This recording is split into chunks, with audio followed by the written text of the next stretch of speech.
En tout cas, on va Bezrat Hashem continuer le sujet. Donc, on était sur les lois de cuisson, comme on a dit. On a parlé hier sur l'étude du Shulchan Aruch, comment on étudie justement le Shulchan Aruch dans la halakha 5. C'était assez intéressant. Et Bezrat Hashem, aujourd'hui, on va essayer de continuer le sujet. Pour rappel, pour les nouveaux participants. On a dit la définition de Kli Rishon et Kli Sheni. Kli Rishon, c'est le premier ustensile. C'est important que je vous réintroduise ça déjà pour les nouveaux et aussi pour ce que l'on va parler maintenant. Kli Rishon, c'est quoi? C'est l'ustensile sur lequel on va cuire notre repas. Marmite, koum-koum, bouilloire, n'importe. Ok? C'est le premier ustensile. Kli Sheni, c'est le second ustensile. C'est là où on va verser notre repas, là on va verser notre eau, etc. Donc, en l'occurrence, une assiette, un verre, etc., etc. Très bien. On avait dit, selon le Shulchan Aruch, qu'il n'y a pas de cuisson dans un Kli Sheni. C'est-à-dire, Tosfot nous apprend la chose suivante. Nous apprend qu'à partir du moment où nous avons le premier ustensile, donc la marmite, interdit de mettre dans cette marmite un œuf qui n'était pas cuit ou bien toute autre chose qui n'a jamais été cuit. Interdit parce que là, ça s'appelle cuire un repas, cuire quelque chose, c'est interdit. Par contre, à partir du moment où on a versé notre repas, on a versé notre eau dans une assiette, dans un récipient, dans un verre, n'importe, ce second ustensile-là ne pourra jamais cuire. Donc, c'est pour ça qu'on a le droit de mettre dans une assiette, dans une soupe ou n'importe, on a le droit de rajouter dedans du sel, du poivre, du cumin, n'importe. Et aucun problème. La problématique était que selon le Mishnah Berurah, on a dit hier que selon le Mishnah Berurah, toute épice interdit de mettre dans Kli Sheni. Pour quelle raison?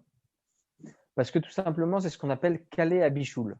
C'est quoi kalé abichoul? Ce sont des aliments qui sont cuisables très rapidement, qui peuvent être cuisables très, très rapidement. Vous les mettez même dans un Kli Sheni, étant donné que la chaleur ambiante de cette cuisson-là est très importante. Lorsque vous versez votre soupe qui était dans votre marmite, vous la versez maintenant, vous versez cette soupe-là dans votre assiette, c'est brûlant.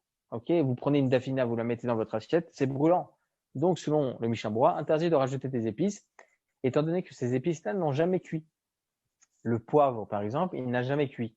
Juste entre parenthèses, aujourd'hui, il existe des poivriers à la maison, ok, que l'on fait juste comme ça. Ok, ça, c'est interdit pendant Shabbat d'utiliser, ça s'appelle moudre.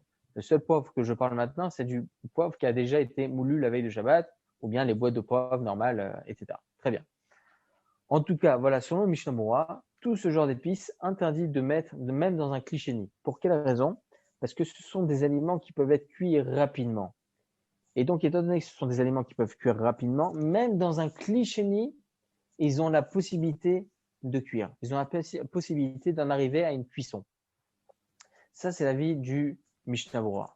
Le Rav Ovadia Yosef Zechrono Livracha, on a dit hier que toutes les épices, aucun problème. Aucun problème. Même s'ils n'ont jamais cuit, aucun problème de le mettre dans votre assiette. Attention, pas dans votre marmite, dans votre assiette.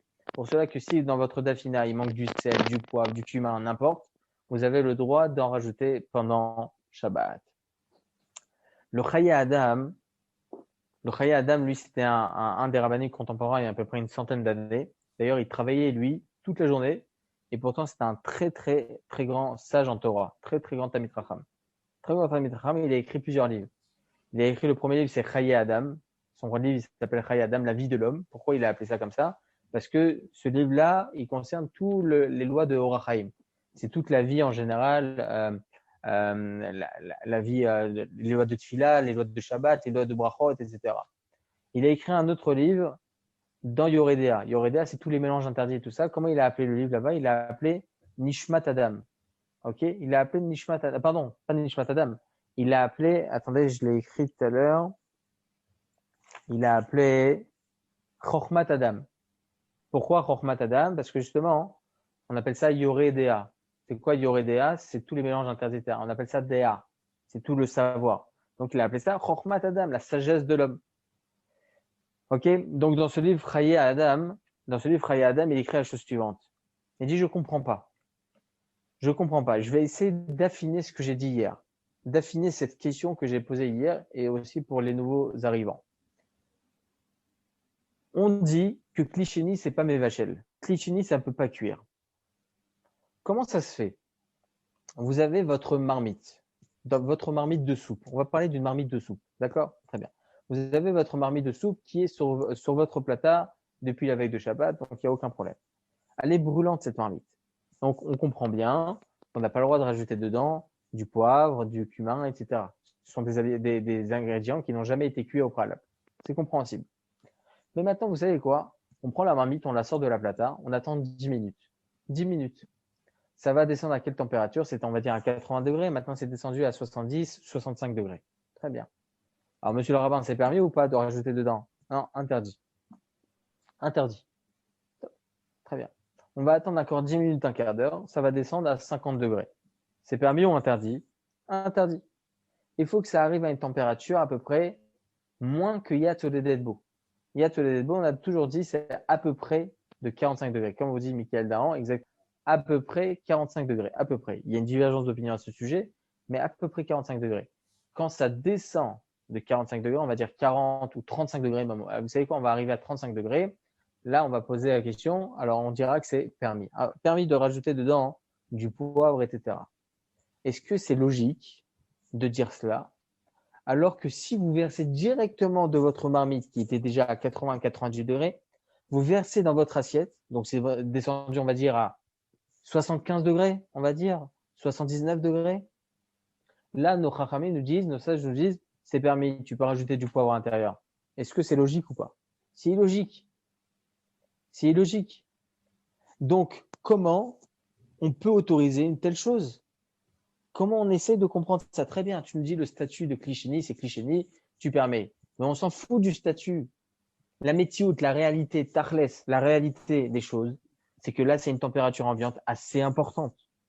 Donc, si c'est une température assez importante, donc, c'est quoi la différence si c'est premier cli, le cli Rishon, le cli Sheni? C'est à 75 degrés maintenant. Donc, comment tu peux autoriser de rajouter du poivre à l'intérieur? Le Chaya Adam, il se pose cette question-là.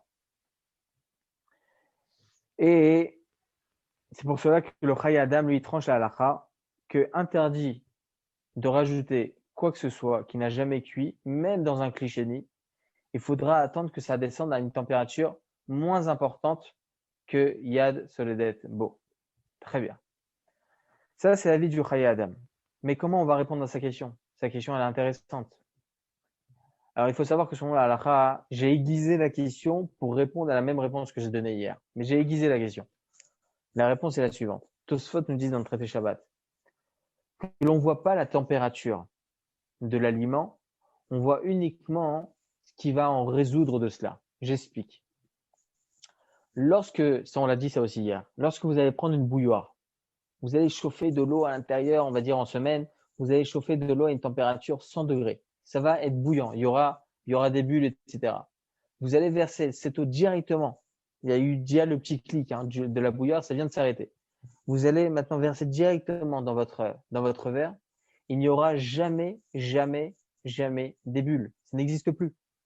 C'est plus 100 degrés. Ça n'existe plus. Pourquoi c'est plus à 100 degrés? Pour quelle raison?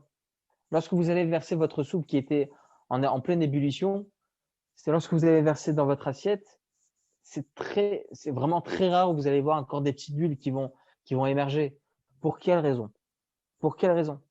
Eh bien, tout simplement parce que l'assiette ou bien le verre va créer un choc avec la chaleur, L'assiette ou le verre, c'est très froid. Ok, va créer un choc avec la chaleur et ça va tout de suite baisser la température. C'est vrai qu'au bout de 3, 10 secondes, 15 secondes, votre assiette ou votre verre va être aussi très brûlant. Ça va être brûlant.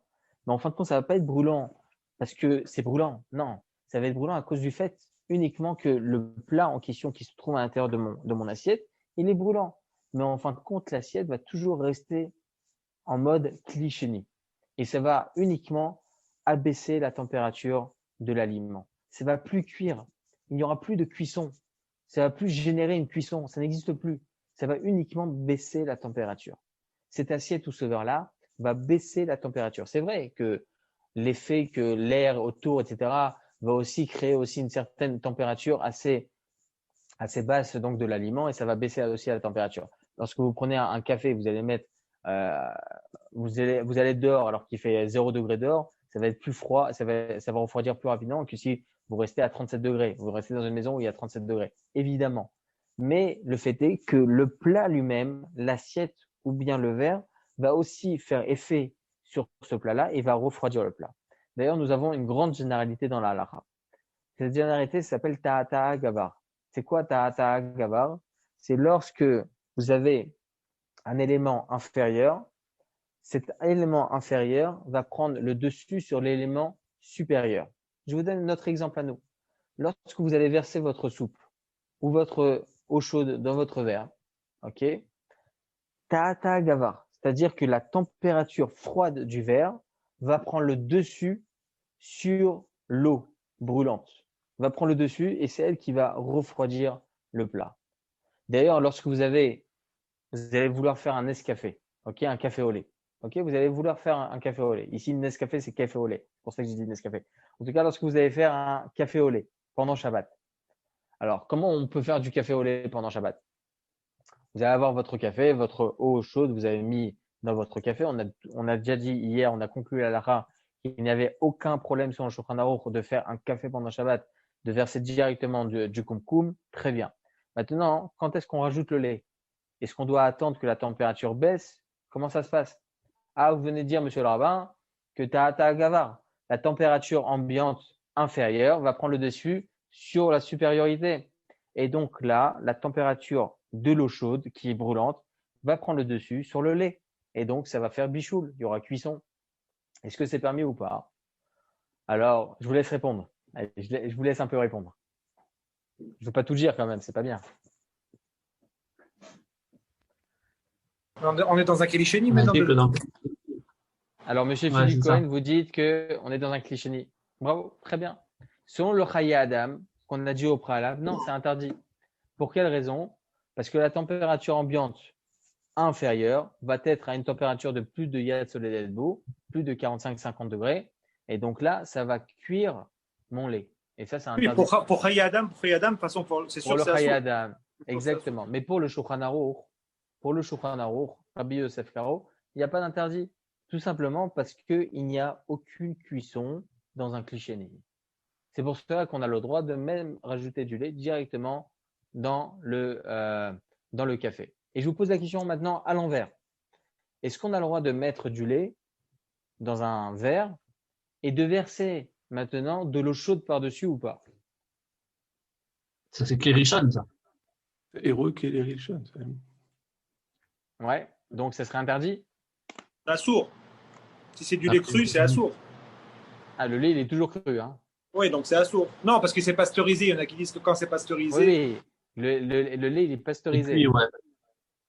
Non, on l'a déjà dit ça aussi. Messieurs, on l'a déjà dit. On a dit que un aliment liquide qui est pasteurisé, il y a un problème de cuisson après cuisson. Donc, est-ce que c'est permis ou pas? Alors, il faut savoir que selon la halakha, on vient de le dire, ta'ata gavar, c'est le froid qui va prendre effet sur le chaud. Donc, en fin de compte, ce froid-là, ce lait froid-là, va uniquement refroidir l'eau chaude et ne va pas donc, c'est pas l'eau chaude qui va venir réchauffer le lait. Donc, c'est permis. Parce que c'est liquide. Parce que c'est liquide, exactement. Je précise parce que c'est liquide. Et dans le cas où c'est de la poudre, il y a un problème? La poudre de lait? Oui. Alors, c'est un aliment sec. Est-ce que cet aliment sec a déjà cuit ou pas? Il a déjà cuit en général, donc il n'y a plus de problème. Ça va. Comment okay. On peut dire que… Oui. Imaginons le cas où il y a un tout petit peu de lait. Comment on peut dire que le peu de lait, il prend le dessus sur tout le café qu'on met dessus? Pourtant, le rough, c'est le café. Vous avez raison. Selon ce que vous dites, je ne m'attendais pas à cette question, mais je vais vous répondre. Lorsqu'on a une minorité de lait, vous n'avez pas beaucoup de lait, vous avez un fond de lait ou bien même quelques millilitres de lait, et vous allez rajouter dessus une grande quantité d'eau chaude, là, il semblerait que c'est l'eau chaude qui va prendre le dessus. Mais il faut savoir que selon la halakha, et ça on l'a déjà dit, que c'est batel. À chaque moment où l'eau va tomber, il va prendre effet. Ça va prendre effet. Le froid, il va prendre effet sur le chaud, etc., etc., etc. Donc, à partir de ce moment-là, le lait, il va toujours prendre effet supérieur sur l'aliment qui va tomber par-dessus. Ok. Parfait. Mais vous avez raison sur un autre sujet. Vous avez raison sur un autre sujet. Lorsque vous avez une marmite qui était sur votre plata, etc. Maintenant, hein, votre marmite, vous l'avez vidée parce que vous avez fini votre repas. Et vous n'avez pas envie maintenant que votre marmite prenne donc les résidus qui se trouvent à l'intérieur restent secs. Reste sec. Est-ce que vous avez le droit de rajouter de l'eau du robinet dedans ou pas? C'est interdit. Alors, il faut savoir que selon la halakha, si vous mettez une quantité importante d'eau froide, là, c'est l'eau froide qui va prendre le dessus, sur la marmite. Bon, je voulais pas trop rentrer dans le sujet parce que là-bas, il y a beaucoup d'autres points sur lesquels on peut se tenir, c'est pour ça. Mais là, dans ce cas-là, effectivement, on peut dire que l'eau froide, là, il va prendre le dessus sur la marmite qui est brûlante. Mais ça, c'est un autre sujet parce qu'on se tient sur d'autres points halakhiques. C'est pour ça qu'on est beaucoup plus souple. Ok, merci. Juste sur le principe, vous venez de réexpliquer du goutte à goutte que le fait que le froid prend le dessus sur le chaud goutte à goutte, juste pour pouvoir bien s'en souvenir, est-ce qu'il y a un nom à ce principe-là? Je me rappelle pas.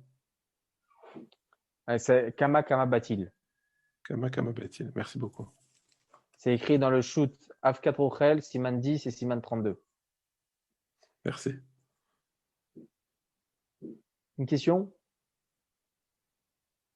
Moi, j'avais toujours en tête, par exemple, quand on fait un biberon à un bébé, moi, j'avais toujours en tête qu'il fallait bien le sécher avant de mettre l'eau chaude dedans. Parce qu'il restait des gouttes d'eau froide dedans et que ça pouvait faire bichoule. Le Rav Ovadia, il dit que c'est permis. Le Rav Ovadia, il utilise le terme Allah minararza, en référence avec Shira Shirim. Mais il dit comme ça, le Rav Ovadia, que étant donné qu'on n'est pas mitkaven, on n'a pas l'intention, ça ne nous intéresse pas de cuire ces gouttelettes-là. Encore une fois, qu'il n'y ait pas beaucoup de gouttelettes non plus. Il ne faut pas que ce soit non plus une quantité importante. Non, il faut essayer de secouer. Mais effectivement, déjà, il y en a certains qui vont être marmire, ils vont être plus stricts, et ils vont vouloir laver bien comme il faut, etc., le biberon à l'intérieur. Mais là, ils vont rentrer dans une autre problématique que le Mishnah Berurah rapporte. Ils vont rentrer dans la problématique de peut-être être sochet, être essoré. Ils vont rentrer leur truc à l'intérieur. On sait que le biberon, il est assez étroit. Lorsque vous allez rentrer votre serviette à l'intérieur, c'est possible que vous allez essorer une eau qui était déjà sur la serviette, etc. Donc là, vous voulez être marmire d'un côté, être plus strict d'un côté. Et en fin de compte, vous allez transgresser l'interdit. Donc, il faut savoir que selon la halakha, il n'y a pas d'interdit de prendre un verre, par exemple, que vous venez de laver. Ok, il reste quelques gouttelettes et de verser directement de l'eau chaude dedans. Pour quelle raison? Parce que vous n'avez pas l'intention de cuire ces gouttelettes-là. En plus de cela, le Rav Ovadia Yosef Zichrono Livracha, il rajoute aussi le cas de Chatzi Shiur. C'est quoi Chatzi Shiur? Lorsque l'interdit en question n'est pas totalement transgressé. Parce qu'il faut une certaine quantité pour transgresser un interdit. Il y en a certains qui pensent que même dans le domaine de cuisson, interdit de cuire pendant Shabbat, il y a aussi une certaine quantité. On ne peut pas cuire une gouttelette, ça n'existe pas. Mais c'est un interdit des Rabbanan. C'est un interdit d'ordre rabbinique de cuire une gouttelette. Donc, ça s'appelle psychriché, de l'Udechalev et sur Derban. Alors, voilà, il y a d'autres. J'ai pas compris. C'est quoi j'ai pas compris la question du monsieur pour le biberon. J'ai pas compris. C'est quoi? Ça serait quoi l'issue? Oui, alors, l'interdit, il y en a certains qui disent que lorsque vous lavez un biberon et maintenant vous voulez faire un lait à un enfant, vous rajoutez, donc vous lavez votre biberon et après vous voulez rajouter de l'eau chaude bouillante à l'intérieur. Et vous venez de donner l'exemple du lait. Vous venez de donner l'exemple du lait qu'on peut mettre de l'eau chaude, enfin du chaud sur du lait froid. Oui. Donc ça serait quoi la différence? Le lait froid, il est pasteurisé, monsieur. Oui, mais vous avez dit que sur il n'y a pas de sur du. Oui, vous avez raison. Vous avez raison. Mais là, c'est vrai que j'ai un peu abrégé. Ah, vous me lancez dans le sujet, mais vous avez raison. Effectivement, non, mais vous avez tout à fait raison. Pour quelle raison on est plus souple par rapport au lait? Parce que tout simplement, étant donné qu'elle a déjà été pasteurisée, même si on dit qu'il y a un problème de cuisson après cuisson sur un aliment liquide, selon certains, c'est permis. Selon le Rambam, on a dit, selon le Rajba, selon le Ritba, le Ren, etc., il n'y a pas de problème de cuisson après cuisson sur un aliment liquide. Donc, on se tient sur leur avis et aussi on se tient sur voilà, pour dire un safek, pour dire qu'il y a un doute dans la halakha. Et deuxième safek en disant que peut-être que Hirouy mi-klirishon, versé d'un klirishon, c'est déjà considéré comme étant clichéni selon certains poskim. Ok. C'est vrai que nous, on ne tient pas comme ça à la mais on dit sfek sfeka, donc c'est permis. C'est vrai que j'ai abrégé, je suis désolé. Mais vous avez raison. Vous êtes là pour me remettre sur les rails, monsieur Cohen. Vous avez raison. Tov. En tout cas, oh là là, comment je suis arrivé à là, je ne sais même plus. Pour en revenir au Chaya Adam, donc on a dit que selon le Chaya Adam, il n'y a aucune différence entre Klirishon et Klisheni. Tant que la température ambiante elle est importante, effectivement, ça peut continuer à cuire. Selon Shulchan Aruch, on a dit que c'est pas comme ça la halakha. À partir du moment où ça rentre en contact avec un aliment froid, comme une assiette, il n'y a plus aucun problème. C'est considéré comme étant Klisheni. Et là, ça va uniquement abaisser la température, ça ne va plus l'augmenter. On a parlé des sachets de thé. Mais je pense avoir fait une erreur. Et je le dis quand c'est une erreur, je ne veux pas être marché qui que ce soit, par faire trébucher qui que ce soit. Je pense avoir dit hier, par rapport aux feuilles de menthe. J'ai parlé des sachets de thé, que c'était bien d'être plus strict de mettre dans un second verre, ok, dans un klishi. Mais par rapport à la menthe elle-même, j'ai dit ça aussi, il faut faire attention de mettre dans un klishi. La halakha, c'est pas comme ça. La halakha, même dans un klisheni, c'est permis. Il faut savoir que les feuilles de menthe ne peuvent pas se cuire facilement. On avait rapporté le Shulchan Aruch qui parlait d'un kalé abichoul. C'est quoi kalé abichoul? C'est tout aliment qui est cuisable rapidement. Même dans un klisheni, là, on devrait être marmire et d'être plus strict et de ne pas le mettre à l'intérieur. Même si on ne tranche pas comme ça en général, on dit que klisheni, c'est pas mévachel. Le second ustensile ne peut pas cuire. Tout ce qui est cuisable rapidement, on a dit qu'il faut être marmire, il faut être plus strict et de mettre dans un klishi, c'est un troisième verre. Par rapport aux feuilles de menthe, les feuilles de menthe elles-mêmes, on peut les mettre directement dans un klisheni. Donc, déjà, c'est important aussi que je précise, et ça, je voulais justement en parler aujourd'hui. C'est vrai que c'est un autre sujet, mais étant donné qu'on parle des feuilles de menthe, il faut savoir qu'il y a écrit comme ça dans le traité Makot qu'une personne qui consomme un insecte, même pas pendant Shabbat, même en semaine, il transgresse 6 interdits. 6 interdits de la Torah. Ça, c'est Sheret Taof. Il y a écrit comme ça, il y a plusieurs sortes d'insectes. Il y a des insectes qui volent, des sortes de volatiles. Il y a des insectes rampants, qui sont sur terre. Et il y a des insectes qui sont sous terre, c'est-à-dire dans la mer et tout ça. Les insectes qui volent, on transgresse une personne qui consomme un seul insecte, il transgresse 6 interdits. Une personne qui consomme un insecte qui est rampant, il transgresse 5 interdits. Une personne qui consomme un insecte qui nage, donc dans l'eau, dans la mer, il transgresse 4 interdits. 4 interdits. Il y a écrit comme ça dans le traité Makot que consommer un insecte, c'est plus grave que de consommer du porc. Il y a plusieurs misvot comme ça, où les juifs dans le monde entier, de par le monde, 98%, si ce n'est même 100% des juifs, Alva et 100%, mais ils font attention à certaines choses. Ne pas manger du porc, faire kippour, faire la brit mila. Ce genre de choses, c'est tradition. Ça veut dire on peut pas être au-dessus de ça. Ils font très attention. D'ailleurs, Tosfot, ils expliquent pour quelle raison seulement ce genre de choses. Pourquoi ce genre de choses? Ils expliquent Tosafot tout simplement parce que ce sont des misvot que les Juifs, au fur et à mesure des époques, ont fait Messirut Nefesh, sont transmis à Hachem pour ne pas transgresser ce genre de choses. Donc, étant donné qu'ils ont fait Messirut Nefesh, donc, Baruch Hashem, les Juifs eux-mêmes font même attention à ce genre de choses. En tout cas, il faut faire vraiment très attention à ne pas consommer un insecte. C'est vraiment très, très grave. Il faut savoir que dans les feuilles de menthe, qui ne sont pas sorties donc des serres, etc., vérifiées, c'est évident qu'il y a des insectes à l'intérieur. Si ce n'est des dizaines, si ce n'est même des centaines d'insectes. Il faut savoir qu'en Amérique, lorsqu'ils vendent dans les marchés, ils vendent des feuilles de menthe ou des feuilles de laurier ou les feuilles de céleri, n'importe. Ils ont un maximum, ils ont des normes. Les normes sont jusqu'à 60 insectes par branche. C'est au maximum, jusqu'à 60 insectes par branche. En France, Hafif, vous pouvez faire ce que vous voulez. D'ailleurs, même s'il y a beaucoup plus que 60 insectes, vous pouvez vendre sans aucun problème. Imaginez-vous, en Amérique, ces normes-là, 60 insectes par norme, par branche. 60 multiplié par 6 interdits. 360 interdits, la personne transgresse lorsqu'elle est en train de se faire une bonne branche de céleri. Vous vous rendez compte? D'ailleurs, j'avais discuté une fois, quand je suis parti en France pour donner un cours, j'avais discuté à un vegan. J'ai discuté avec un vegan. Il me disait, ah, vous mangez de la viande tout le temps, dans vos fêtes, vous mangez de la viande, du poulet, de la viande, du poulet, de la viande, du poulet. Je lui ai dit, bon, Hachem. Lui, mais j'ai une question à te poser. Est-ce que tu vérifies tes branches de céleri avant de les consommer? Il me dit non. Je lui dis, bah, t'es pas du tout vegan alors. Il me dit pourquoi? Parce que tu sais, il y a une centaine d'insectes à l'intérieur. Minimum. Nous, pour nous, on mange une branche de céleri, on devient bassari. Halas. Terminé. Terminé. Je lui dis, tu te rends compte, tu manges de la viande tous les jours. Tu manges de la viande tous les jours. Pshuto kemashmo. Et là, il ne peut rien dire.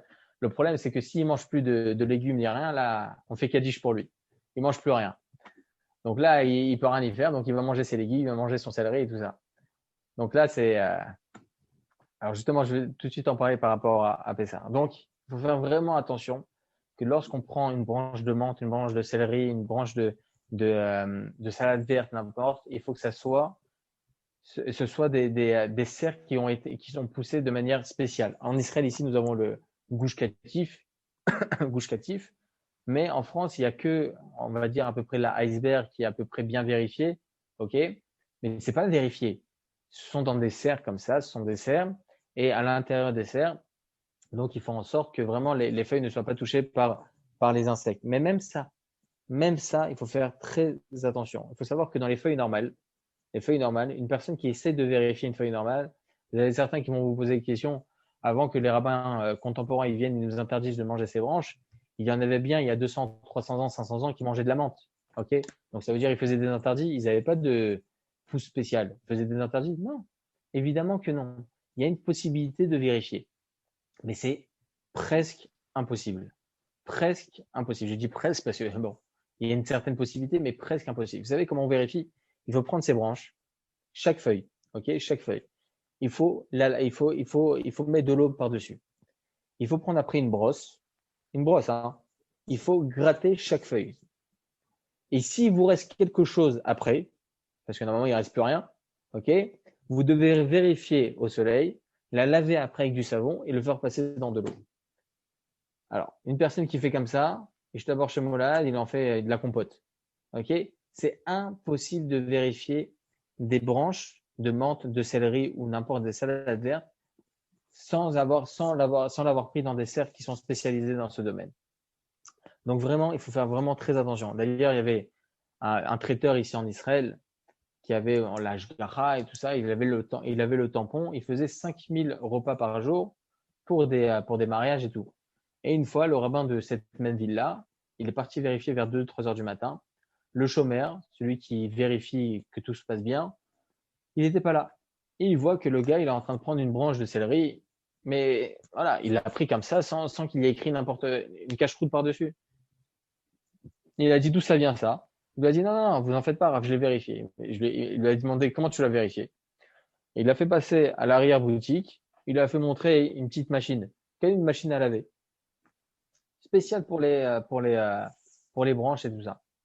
Et il a fait passer à l'intérieur avec du savon, du truc et tout. Le Rav lui a dit, la seule chose que tu as fait, c'est que tu as lavé les insectes, tu les as brochingés avant de les consommer. C'est tout ce que tu as fait. Tu n'as rien fait d'autre. Ça veut dire que vraiment, les insectes restent à l'intérieur. Il faut savoir que dans les feuilles même, à l'intérieur des feuilles, il y a comme des minarotes comme ça, comme des tunnels à l'intérieur où les insectes peuvent passer. Les insectes, ils peuvent passer là-bas. Donc, on n'est pas assez professionnel en la matière pour savoir qu'est-ce qui est un insecte, qu'est-ce qui n'est pas des insectes. Vous savez, Hachem, il a fait quelque chose d'extraordinaire. Quelque chose d'extraordinaire. Vous savez, c'est quoi? C'est que, il faut savoir que ce genre d'insectes sont des êtres qui sont faibles. Ils peuvent être mangés rapidement par des plus grands insectes. Donc, Akadosh Baruch Hu, il leur a donné une spécificité extraordinaire qui ne soit pas visible dans le décor. Ils vont faire, par exemple, Akadosh Baruch Hu, il a fait en sorte que tel insecte, il va être dans la menthe parce que cet insecte-là va être un peu vert, un peu verdâtre, etc. donc il va se fondre dans le décor. Il y en a d'autres qui vont être dans les choux blancs, etc. parce que les insectes, ils sont un peu blancs. Donc, ils vont être fondus dans le décor. Donc, ça va pas être visible à vue d'œil. C'est très, très, très complexe de vérifier. C'est presque impossible. Presque impossible. D'ailleurs, la bonté d'Hachem, comment elle est extraordinaire. Vous savez, dans les volatiles, pas les volatiles, pardon, les proies, comme les gazelles, etc., ils ont les yeux sur les côtés. Ok, ils ont les yeux sur les côtés. Alors que les lions, les guépards et tout ça, ils ont les yeux en avant. Pour quelle raison? Parce que ces proies-là, comment ils vont manger? Ils vont toujours avoir peur de ce qui se passe derrière eux. Akadosh Baruch Hu, il a fait en sorte que les yeux soient sur les côtés pour qu'ils puissent manger tranquillement, qu'ils ne soient pas pris par un lion par derrière. C'est extraordinaire. Extraordinaire. D'ailleurs, il y en a certains qui sont ruminants. Pour quelle raison? Pour qu'ils puissent prendre ce qu'ils peuvent manger et pouvoir manger dans un endroit plus tranquille où il y a moins de danger. Ça, c'est les bontés d'Hachem. Donc, même dans les insectes, Kadesh Baruch Hu, il a fait en sorte que certains insectes se font dans le décor. D'ailleurs, les caméléons, pourquoi ils se font dans le décor? Parce qu'ils vont tout doucement, tout doucement. Donc, ils peuvent être attrapés par des animaux beaucoup plus féroces et de les manger comme ça. Ils se font dans le décor. C'est une bonté qu'Akadosh Baruch Hu a donnée à ce genre d'insectes, à ce genre d'animaux. Donc, la même chose. Vous allez avoir certaines fois des insectes qui sont invisibles. Invisibles. Il y a écrit comme ça dans la halakha, tout ce qui n'est pas visible à vue d'œil, il n'y a pas d'interdit. Il n'y a pas d'interdit. D'ailleurs, il y a plusieurs exemples. Le Rav Ovadia Yosef Zichrono Livracha rapporte l'exemple des billets. Il y avait des billets, pas des billets de Monopoly, mais des billets d'argent avant en Israël où il y avait des psukim, des versets de la Torah qui étaient inscrits en dessous. Mais ce n'était pas visible du tout à vue d'œil.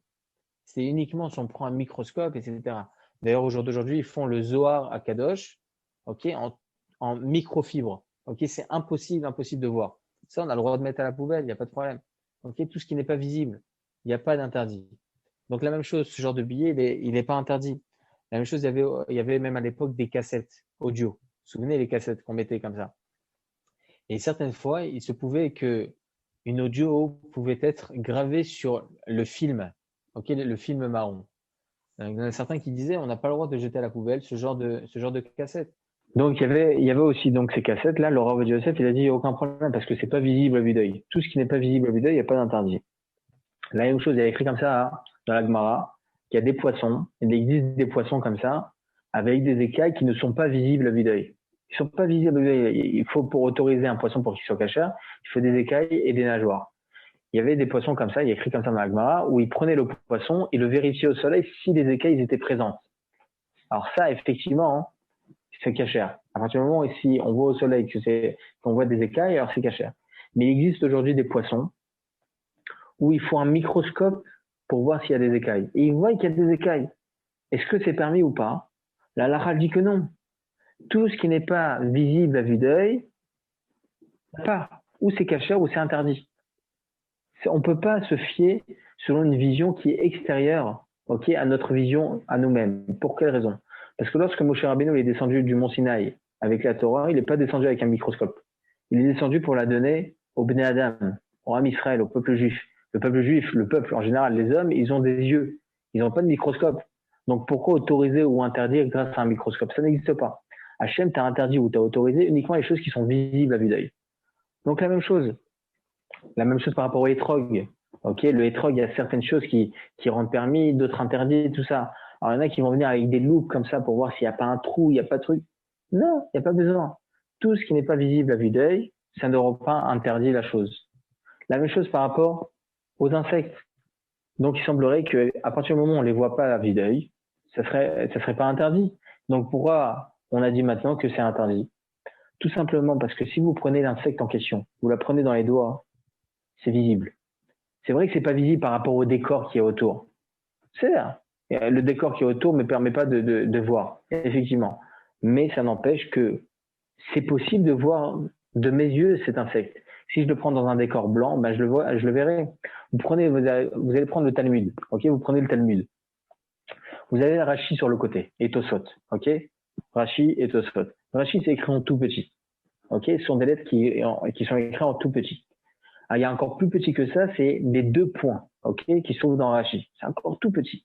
Et vous allez voir le point final à la fin de Rachi. Ok, ce point final-là, il est visible à vue d'œil. Et pourtant, vous prenez ce point-là, vous le mettez dans un fond vert, vous ne le voyez pas. Tout dépend de comment vous fondez dans le décor. Étant donné que là, ce point noir, là, il se trouve sur une feuille blanche, c'est visible, tout simplement. Donc, c'est visible à vue d'œil. L'insecte en question, il est visible à vue d'œil. Juste, c'est le décor qui fait que. Donc, c'est pour cela que lorsque vous allez prendre des feuilles de menthe et ce genre de choses, il faut faire vraiment attention qu'il s'agisse de feuilles qui ont poussé dans des serres spécialisées. Des serres spécialisées. Mais même les serres spécialisées, on croit que c'est permis, il y a aucun problème. Vous allez voir dans certains commerces en France, des commerces cachers, vous allez voir des feuilles du gushkatif, ok? Et tout le monde se dit donc c'est permis. Mais non, c'est pas suffisant. Au jour d'aujourd'hui, étant donné qu'il existe beaucoup de firmes qui font ce genre de serres, alors aujourd'hui ils ont donné des normes en Israël, des normes qu'on peut autoriser la commercialisation de telles feuilles jusqu'à 8 insectes par branche. Vous vous rendez compte que même dans les trucs du gushkatif, on peut autoriser lorsqu'il y a jusqu'à 8 insectes par branche. Donc là, même ça, la façon à laquelle on doit vérifier ce genre de branche, même du gushkatif, c'est suffisant. Ça, par contre, on est beaucoup plus souple. On prend ces branches-là, on les met dans de l'eau savonneuse, ok? On laisse comme ça 2 à 3 minutes et après, on fait passer sous le robinet, c'est largement suffisant. Ok. Donc, encore une fois, c'est important ce genre de feuilles-là pour ne pas transgresser d'autres interdits. D'ailleurs, c'est très important. Mais une personne qui utilise ce genre de feuilles pendant Shabbat, interdit déjà à la base, ok, ça s'appelle tuer. Il va tuer des insectes pendant Shabbat. Donc, mis à part l'interdit de consommer des insectes, il va aussi les consommer pendant Shabbat. Vous vous rendez compte? Il va aussi les tuer pendant Shabbat. Donc là, il fait vraiment l'interdit en question. Vous me posez une question. Attendez, je regarde. Il n'y a pas une sorte de mettre une embûche devant un aveugle. Alors, mettre une embûche devant un aveugle de vendre de tels produits. Alors, si c'est vendre des produits qui ne sont pas tenus par le gushkatif, etc., alors, il y a une possibilité, comme on a dit, très complexe, certes, mais il y a une possibilité. Je vais vous dire encore plus que ça. D'ailleurs, on va en arriver à ce qu'on était en train de dire au préalable. Il faut savoir que ce genre de branches de menthe là, qui ne sont pas vérifiées, on peut les utiliser, ou bien pour faire des bessamim, ok, pour faire des encens pour la Havdalah, etc., pour sentir, ou bien pour faire du thé. De quelle façon?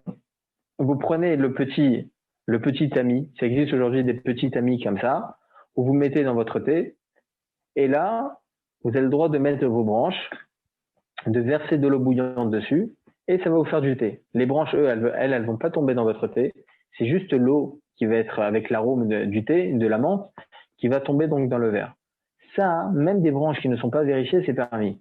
Pour quelle raison? Parce que le tamis, il sera vraiment très fin, ok? Et donc, les insectes ne peuvent pas tomber par là-bas. C'est impossible. Impossible. Donc là, ça, c'est permis. C'est pour ça qu'on peut pas dire que là, on rentre dans un interdit de mettre un embûche devant un aveugle, parce qu'on peut utiliser ce genre de branche de manière permise. Donc, ça s'appelle pas mettre un embûche devant un aveugle. D'autres questions à ce sujet? C'est vrai que je suis parti autre part, mais c'est important que je précise. Donc, du coup, Rav, pour le Shabbat, par exemple, si on prend des fenouils, des salades vertes, etc., ça suffit pas de bien les rincer à l'eau? Lesquelles feuilles de menthe? Non, pas les feuilles de menthe, par exemple, les légumes, par exemple, fenouil, salade verte, si on les laisse tremper dans l'eau, ça suffit pas pour les laver, pour enlever les bêtes? Ah, il y a écrit comme ça dans Siman, si je ne me trompe pas, Siman Shintet Vav, je crois. Pardon, Siman Shinutet. Justement, le Siman juste après. Il va parler là-bas, je crois que c'est le Seifret, à la Chavit.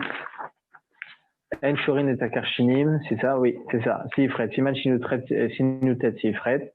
Il y a écrit là-bas qu'on n'a pas le droit de laisser tremper une sorte d'aliment, etc., qui était consommé par les animaux. Là-bas, c'est écrit pour quelle raison? Parce qu'il y a un issur de borer. Borer, trier le mauvais du bon. C'est aussi un interdit juste de laisser tremper comme ça ce genre d'aliments, c'est interdit. Les feuilles du gustatif, c'est permis. C'est permis.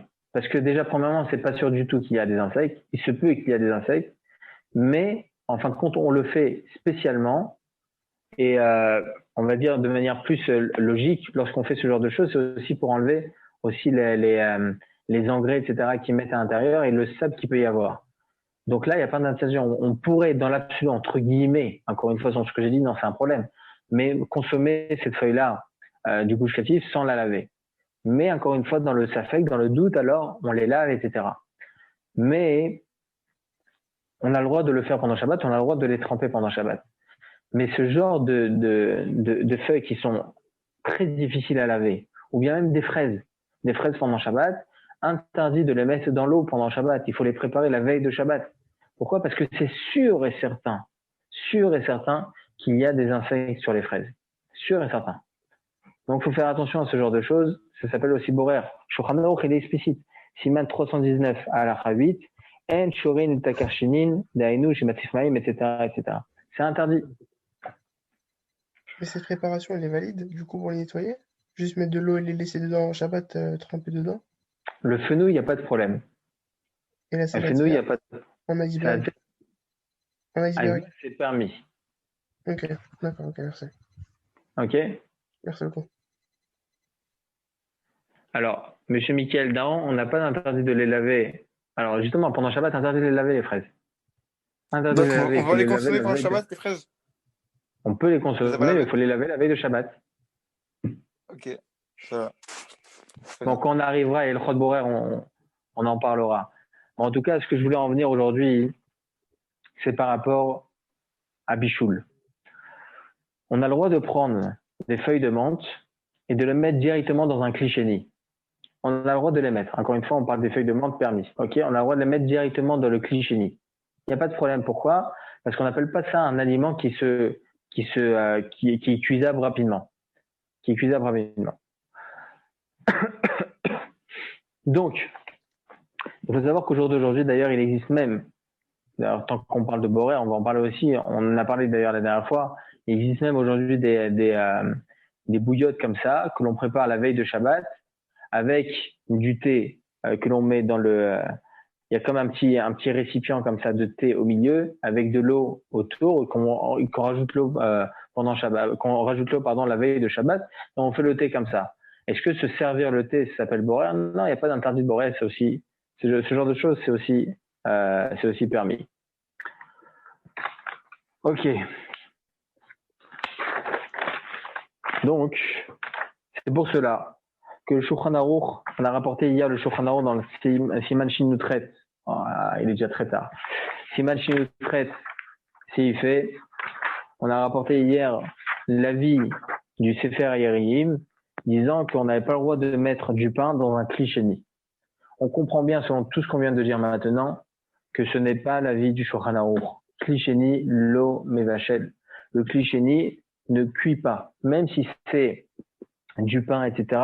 Le clichéni, même si c'est yad soledet, d'ailleurs le Shulchan Aruch le dit bien, sur l'iten pat afilou be clichéni shayat soledet bo. La problématique du Sefer Yerim, c'est que c'est yad soledet bo. Étant donné que c'est yad soledet bo, donc même clichéni, ça peut en arriver à une cuisson.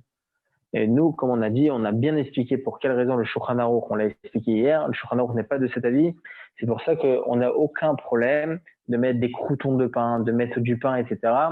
dans notre soupe pendant Shabbat, même si c'est dans Clichéni, même si notre soupe ou n'importe quoi, en tout cas, est à une température assez élevée. Ok? On a bien compris? Oui, très clair. Très bien. Vous avez des questions? J'ai trop élargi le sujet des Tolaïm. Je suis désolé. Mais c'était important moi, que j'ai une je question prenne. dans Très Tolaïm. important le sujet, très très important. Mhm. Oui, vous avez raison. Dites-moi. Dans les Tolaïm, on dit que les Tolaïm, ils sont pas battels dans l'aliment parce que c'est des corps entiers. Oui. Maintenant, est-ce qu'on a le droit de faire les khatrifila et avec kavana, de les mixer sans les vérifier? Alors, je crois que à cette même minute de cours, le cours précédent, on m'a posé la même question. Oui, c'est exactement ça. Ah, c'est pour ça, Incroyable. j'ai pas vu la fin encore, c'est pour ça. Non, le cours que je donne juste avant le vôtre. On va poser la même Ah, d'accord, question. je croyais celui de vous. Non, D'accord. le cours juste avant. Je vais vous expliquer. J'explique votre question et je vais expliquer la réponse. Il y a écrit comme ça dans Yoredea, dans Shulchan Aruch Yoredea, En levatel isur les katrila. C'est-à-dire que c'est interdit d'annuler un corps qui est interdit. Je vous donne un exemple. Une goutte de lait qui tombe dans mon plat de viande, s'il y a 60 fois la quantité, c'est permis. On a le droit de consommer. S'il y a 59 fois la quantité, j'ai pas le droit de rajouter de l'eau par-dessus pour que ça devienne 60 fois la quantité. Interdit. En levatel isur les katrila. Très bien. Maintenant, on a une halakha comme ça dans Yoredea aussi, que tout ce qui est bria, tout ce qui est insecte, vous allez me dire, attendez, les insectes qui se trouvent dans ma branche, c'est 60 fois la quantité, c'est-à-dire qu'il y a plus de menthe que d'insectes, bien que c'est pas si évident, mais en tout cas, il y a plus de menthe que d'insectes. Donc, pourquoi on ne dit pas batel bishishim, ça s'annule pas dans 60 fois la quantité? Tout simplement parce que ça s'appelle une bria. Tout ce qui est bria, un être vivant, même s'il est mort, c'est un être qui était vivant au préalable, ça ne peut pas s'annuler, ça n'existe pas, on ne peut pas l'annuler. Donc même si vous avez un insecte qui est tombé dans votre grande marmite de Dafina, toute la marmite elle est interdite. Maintenant on a un dîme comme ça, dans cette même halakha, que si l'insecte en question a été broyé, désolé pour lui, mais en tout cas il a été broyé, il manque une patte ou n'importe, là on n'appelle plus ça une bria, on n'appelle plus ça un être, ça peut être batel bishishim, ça peut s'annuler. Ça peut s'annuler. Donc maintenant que je vous ai expliqué, votre question, elle peut être répondue. Vous m'avez demandé maintenant, est-ce que c'est permis de mixer des épinards, de mixer de la menthe, de mixer ce genre de choses, étant donné que maintenant tous les insectes vont être broyés, et donc ça serait batel bishishim, ça s'annulerait. La halakha dit que non, parce que tout simplement, en levatel isur les katrila. On n'a pas le droit d'annuler nous-mêmes l'interdit en question. Vous allez avoir dans le marché, vous allez avoir des épinards hachés avec le tampon, la cache-route. C'est quoi ça? Ce sont des épinards qui ont été hachés dans des usines qui ont été faites par les non-juifs et tout ça. Eux, ils l'ont annulé pour le grand public. Alors nous, derrière, on peut venir, on peut les utiliser. On peut mettre notre cache-route, bien évidemment, s'il y a tout ce qu'il faut autour, il n'y a pas de problème. Mais là, nous, on peut mettre notre tampon par-dessus. Mais on ne peut pas demander à un non-juif ou à un autre juif de le faire pour nous, c'est interdit. Interdit. D'accord. J'ai répondu à votre question? Nickel. Très bien. Oui, monsieur Cohen.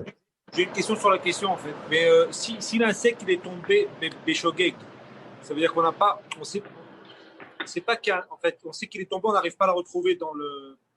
C'est pas que je veux. Alors, j'ai compris votre question.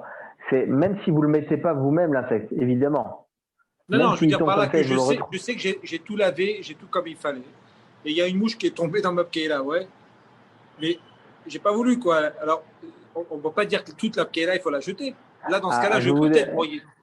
Alors, je vais vous donner une grande généralité pour nous, les Sfaradim. Nous, on mange et après, on pose des questions. Surtout quand il s'agit de la pkeila. Exactement. Vous savez, c'est comme dans les mariages. C'est comme dans les mariages. On arrive avec notre chapeau, notre cravate et tout ça, nickel. Mais quand on commence à voir le buffet, on dit c'est un isva, hatam dekala, c'est normal. Attends, on va pas poser de questions. Et après, il s'avère que c'était pas une super algacha. Bon, ah, évidemment. Il faut faire attention. Que lorsqu'il y a un insecte qui tombe à l'intérieur, c'est vrai, vous avez vérifié tout ce qu'il fallait. Mais maintenant, il y a une mouche qui est tombée, c'est un problème. Donc là, je suis désolé, mais toute la pkala est interdite. Mais si on la retrouve, c'est choquant, certes. Je suis désolé. mais si je la retrouve, Ah si, alors c'est évident. Si vous retrouvez votre mouche à l'intérieur, enfin votre mouche, c'est pas la vôtre, mais si vous retrouvez cette mouche-là, vous la retirez, c'est bon. Non, on peut pas la retirer, je fais il faut trop retirer pêcher mon de du coup. côté. J'avais pas une quelle, hein. J'ai pas entendu. Qu'est-ce que vous avez posé comme question, Dan? Là, je dis que si c'est Shabbat, on peut pas l'enlever vu que c'est retirer le mauvais du bon. Faudra prendre le bon et laisser le mauvais à l'intérieur du coup. Non, alors dans ce cas-là, vous prenez une petite cuillère, comme lorsque vous avez une Avec mouche un qui peu tombe de dans bon un à verre de l'intérieur, on coca, enlève. avec un peu de dafina, et c'est bon. Ok, merci. Ah, on est arrivé dans Il Shabbat en même temps, c'est incroyable. Quand on débarrasse les pots de fruits pendant Shabbat, je ne peux pas les jeter directement. Je les mets dans une assiette avec quoi? Avec quoi? J'ai pas vu toute la question. Avec des miettes de pain. Est-ce le mieux? Ah bon, voilà, on arrive vraiment à Ilchot Borer. Bon, je vais vous expliquer rapidement. Je vais vous expliquer rapidement. Il y a écrit comme ça dans le Shulchan Aruch, Siman 277. Siman Resh Ayin Zayin, si je ne me trompe pas. Je crois que c'est Siman Resh Ayin Zayin. Il parle là-bas d'une personne qui arrive. C'est pas Resh Ayin Zayin. Au tout début, bon, c'est pas le moment de chercher. Il y a écrit là-bas qu'une personne qui arrive la veille de Shabbat avec son cheval, il arrive avec son cheval et il a sur son cheval une charge. Ok, il a une charge avec là-bas comme des pipettes médicales, etc. Donc c'était très important. Et il arrive dans son jardin. Comment il va retirer maintenant ces pipettes-là alors qu'ils sont mouxés? C'est mouxé pendant Shabbat. D'un autre côté, il ne veut pas faire ça à Balachaim, mais il ne veut pas faire souffrir sa bête de laisser cette charge-là pendant tout Shabbat. Alors il y a écrit dans la Halacha, c'est écrit déjà dans la Gemara, mais le Shulchan Aruch rapporte ça aussi, qu'on a le droit de mettre des coussins en dessous, des couvertures, pour que lorsque ça tombe, ça ne se casse pas. Il va laisser tomber, il va enlever la ceinture, ok, ça va tomber, ça va pas, et ça va pas donc casser ces ustensiles-là. Alors la Gemara pose la question, mais ça s'appelle les vatali sur les quatre là. Là, les coussins qui sont en dessous, ils vont annuler, en fait, ils vont s'annuler de leur utilisation initiale, étant donné qu'ils vont accepter maintenant un mouxé sur eux. Le mouxé va tomber sur eux, donc on ne peut plus utiliser ces ustensiles pendant Shabbat. Donc ça s'appelle les vatali sur les quatre là. C'est annuler l'utilisation initiale. C'est comme si vous prenez une assiette et vous la jetez par terre. C'est interdit pendant Shabbat. Là, ces coussins, ils seront inutilisables pendant Shabbat, étant donné qu'on va faire tomber un mouxé par-dessus, un ustensile interdit. Alors, l'Agma de répondre que non. Parce que Kavanato Lenaer, il avait l'intention de secouer directement ces ustensiles des coussins. Donc, étant donné qu'il avait cette intention-là, donc c'est permis. La même chose par rapport aux pots. Lorsque vous avez des pots de fruits, déjà les pots de fruits, c'est aussi consommable. Donc, c'est pas vraiment quelque chose qui est dérangeant. Mais on va dire que ce sont des pots de noix, des pots de ce genre de choses qui n'est pas consommable. Il faut savoir que selon la halakha, le Rav de Yosef Zichrono Livracha rapporte comme ça dans Chazon Vadia Chalakeh, volume 5, ainsi que dans l'Ichot Olam, volume 4, il dit comme ça que c'est pas interdit de mettre des pots directement dans une assiette, même sans un aliment dessus. Pour quelle raison? Parce qu'on a l'intention de prendre cette assiette-là et de la jeter à la poubelle. Donc, ça ne s'appelle pas les vatel sur les quatre là. C'est pour ça qu'on n'a pas besoin de mettre du pain à l'intérieur. À Yom Tov, le jour de Yom Tov, on est plus strict. Et effectivement, il faut mettre un aliment qui est consommable à l'intérieur. Mais pour Shabbat, il n'y a pas d'interdiction. Par exemple des pots d'œufs. Voilà, exactement. Mais pour Shabbat, c'est permis. Ok, parfait. Merci. En espérant vous avoir répondu à vos questions. Vous avez d'autres questions? Bah, tout va bien. Alors, je vais avoir le verdict aujourd'hui si mon cours était bien. Très jalab. Bon, en tout cas, voilà, j'espère avoir développé bien le sujet. En tout cas, pour ce qui est de la halakha, on a dit qu'on n'a pas de problème de mettre de la menthe directement dans de l'eau chaude pendant Shabbat. Bien évidemment qu'on a mis dans notre verre, même si c'est clichini, même si c'est très très très chaud, on a dit qu'il n'y a pas de problème de caler à bichoul pour les feuilles de menthe. Pour les sachets de thé, oui, c'est un problème. C'est pour ça qu'il faut mettre dans un cliché. Voilà, messieurs. Si vous avez plus de questions, c'est bon?